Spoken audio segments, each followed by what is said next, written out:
All right, let's look at the definition of differentiable. A function f is differentiable at a if f of the f prime of a exists, and we say it is non-differentiable at a if f prime of a does not exist.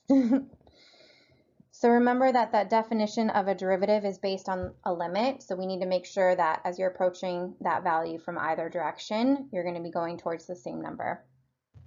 So there's several ways that a function can be non-differentiable at a point A.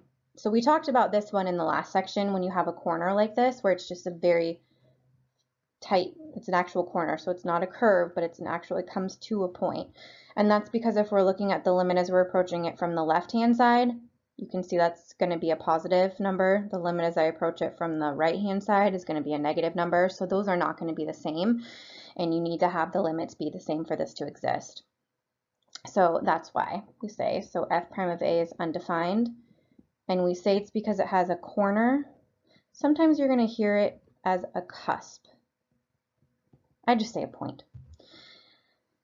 Or a peak, I think is what I mean. Discontinuity, so here this is a discontinuity because you can see, remember when we learned about continuity, this is called a jump discontinuity. And again, because as we approach this from the left and from the right, we're getting different values for that limit. And so the limit as we approach A does not exist. And then a vertical tangent comes into an issue as well, because we'd have the derivative function would end up creating a vertical asymptote there. So when we've got a vertical asymptote, those are also undefined.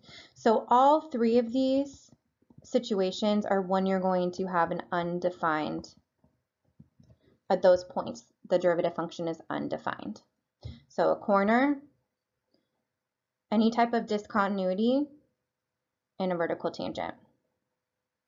So remember, we've got the different types of discontinuity, the removable, the infinite, and the jump.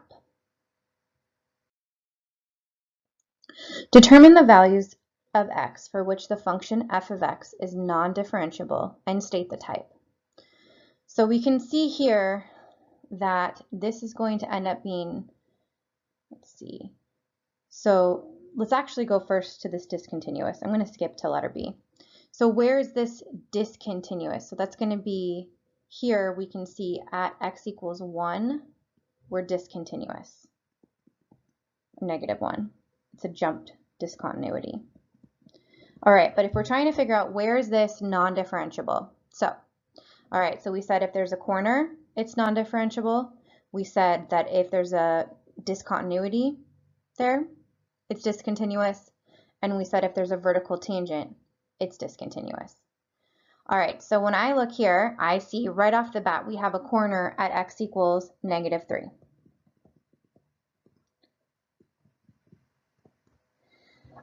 So it's not going to be continuous there. I also see that the function itself is discontinuous at x equals -1.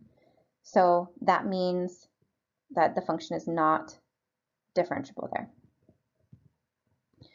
I have another issue when I am at +4. At +4, we've got a corner there.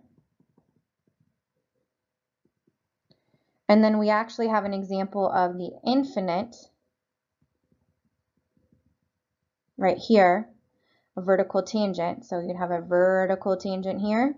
So it's also undefined at x equals -4 because of that vertical tangent.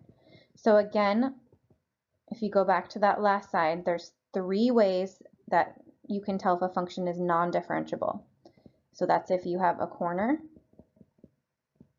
discontinuity in the actual function itself, or a vertical tangent. So we found all of those spots. We had a vertical tangent here, we had a corner here, and a corner here, and we had discontinuity right there.